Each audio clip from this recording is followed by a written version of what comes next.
जयप्रकाश अपनी पत्नी रेखा और बेटी सुमन के साथ रहता था। जयप्रकाश का गांव में बहुत सम्मान था। सब गांव वाले उसकी बात मानते थे। उसके सामने बोलने की किसी की हिम्मत नहीं होती थी। एक दिन रेखा अपनी बेटी सुमन से कहती है, बेटी तू शादी क्यों नहीं करना चाहती है? तेरे पिताजी तेरे लिए कितना परेशान रहते हैं और एक तू है जो शादी करने के लिए तैयार ही नहीं है। आखिर क्या वजह है इसकी? माँ, अगर तुम इतना कह रही हो तो मैं शादी कर लूंगी, लेकिन मेरी एक शर्त है। मैं शादी उसी लड़के से करूंगी जो मेरी हर बात मानेगा। अगर ऐसा कोई लड़का है तो मैं उससे खुशी खुशी शादी कर लूंगी। अब ऐसा लड़का मैं कहाँ से ढूंढ कर लाऊं तेरे लिए? मेरी बेटी, एक बात हमेशा ध्यान रखना, पत्नी को पति की हर बात माननी चाहिए। और एक तू है उल्टा रिवाज चला रही है। कोई सुनेगा तो क्या कहेगा कि पत्नी पति पर हुक्म साधती है और पति चुपचाप उसकी बात मान लेता है। देखो माँ, अगर तुम मेरी शर्त नहीं मानोगी तो मैं कभी शादी नहीं करूँगी, चाहे कुछ भी हो जाए। किसी तरह ये बात गांव के जमींदार के आलसी बेटे के कानों तक पहुंच गई। ये बात सुनकर उसे बड़ा आश्चर्य हुआ। उसने सोचा, ये कैसी अजीब शर्त है? मैं इस लड़की का घमंड चकनाचूर कर दूंगा। मैं भी आज कसम खाता हूँ, इसी लड़की से शादी करूंगा और कभी इसकी बात नहीं मानूंगा, चाहे जो भी हो जाए। अगले ही दिन कमलेश अपनी माता के पास गया और कहने लगा, माँ, मैं जयप्रकाश की बेटी सुमन से शादी करना चाहता हूँ। क्या हो गया है बेटा तुझे? क्यों मजाक करता है? कल तक तो तू शादी के नाम से मुंह बनाता था और आज एकदम शादी का ख्याल तेरे दिमाग में कहाँ से आ गया? चल मान ले, अगर हम तेरी शादी कर भी दे तो तू अभी कुछ करता धरता भी तो नहीं है। बीवी बच्चों का गुजारा कैसे करेगा? हम तेरा कब तक साथ दे सकते हैं? कभी न कभी तुझे कोई काम तो करना ही होगा। माँ, मैं अभी कुछ सुनना नहीं चाहता हूँ। मुझे बस शादी करनी है, वो भी जयप्रकाश की बेटी सुमन से।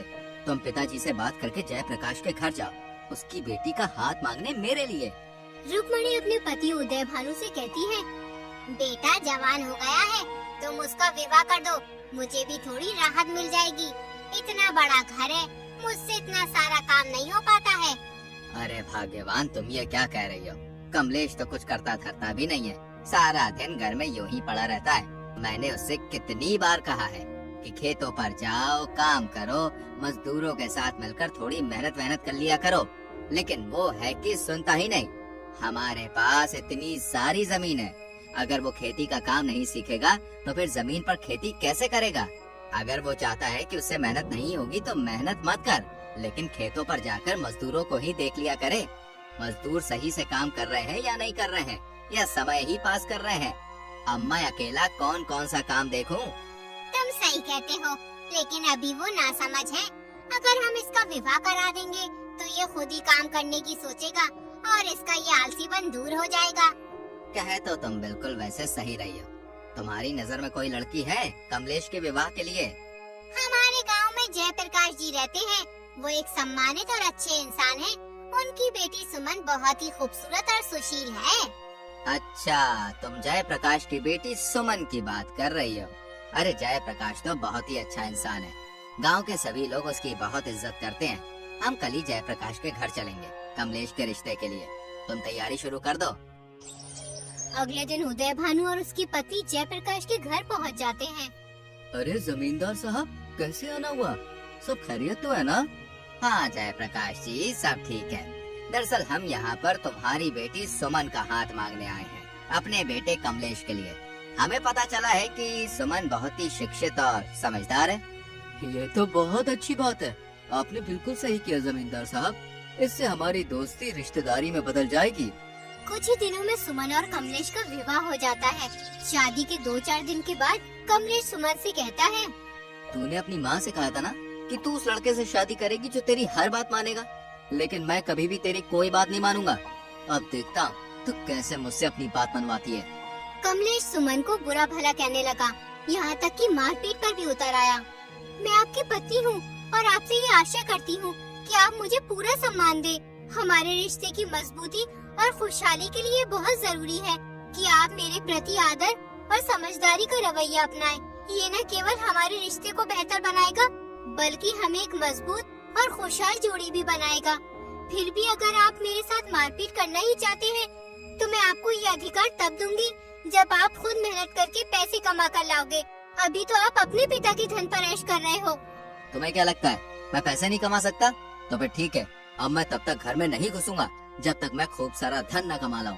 कमलेश अपनी पत्नी से ये बात गुस्से में कह तो देता है, लेकिन बाद में वो सोचने लगता है, अरे मैंने तो अपनी जिंदगी में कोई काम ही नहीं किया, ऐसे में मुझे क्या काम मिल सकता है जिसे मैं कर सकता हूँ?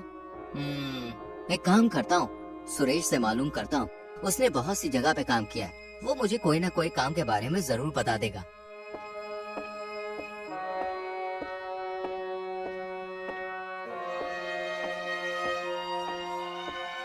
कमलेश सुरेश के घर पहुंच जाता है और सुरेश से कहता है, सुरेश, तुमने यार बहुत सी जगह पे काम किया है, मुझे भी कोई काम करना है, तुम्हारी नजर में कोई काम हो मेरे लिए तो मुझे बताओ। अरे कमलेश, कैसी बात कर रहा है यार, तू इतने बड़े जमींदार का बेटा है, तुझे क्या जरूरत है काम वाम करने की? अरे काम करने की जरूरत तो हम जैसे गरीब लोगों को है भाई। दरअसल सुरेश, मैंने किसी से शर्त लगाई है, उसका मानना है कि मैं खुद मेहनत से पैसे नहीं कमा सकता हूँ, इसलिए मैंने भी उससे कह दिया है कि मैं तुझे पैसे कमा के दिखाऊंगा। देखो भाई, हम तो मेहनत मजदूरी का काम करते हैं और मेहनत मजदूरी तुमने कभी की नहीं है, इसलिए तुमसे हो नहीं पाएगा। तुम कोई और काम देख लो जिसमें मेहनत कम हो और पैसे ज्यादा मिल जाए। इतना कहकर रमेश चला जाता है। कमलेश को रमेश की बात पर बहुत गुस्सा आता है, लेकिन वो कर भी क्या सकता था, इसलिए चुप रहता है।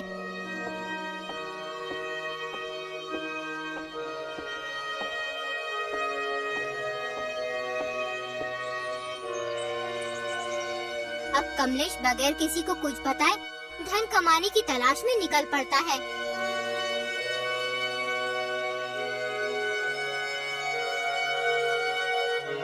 वो अपने गांव से करीब 20 किलोमीटर दूर एक अमीर सेठ के पास जाता है। उस सेठ का बहुत बड़ा चावलों का गोदाम होता है। सेठ जी, मैं पास वाले गांव नंदपुर से आया हूँ, आपके पास काम की तलाश में। अगर आप मुझे कोई काम दे देंगे तो आपकी बड़ी कृपा होगी। नंदपुर में मेरा बहुत ही अच्छा मित्र रहता है, उसका नाम उदय भानु जमींदार है, क्या तुम उसको जानते हो? जब कमलेश उदय भानु यानी अपने पिता का नाम सुनता है तो वो घबरा जाता है और सोचने लगता है, कहीं पिताजी को मालूम ना हो जाए कि मैं दूसरे के यहाँ मजदूरी करने आया हूँ। अब मैं क्या करूँ? अगर घर वापस गया तो सुमन से किया हुआ वादा कैसे पूरा होगा? अरे जो होगा देखा जाएगा। अगर पिताजी को मालूम भी हो गया तो मैं उन्हें सब सच सच बता दूंगा। अरे भाई, किस सोच में डूब गए उदय भानु का नाम सुनकर? नहीं सेठ जी, किसी सोच में डूबा नहीं हूँ। हाँ, मैं उदय भान जमींदार को जानता हूँ, बेचारे बहुत ही ईमानदार और नेकदिल इंसान है।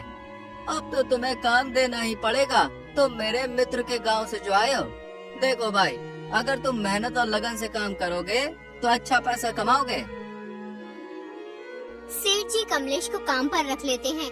जब कमलेश के पास अच्छा खासा धन इकट्ठा हो जाता है तो वो अपने घर जाने की सोचने लगता है।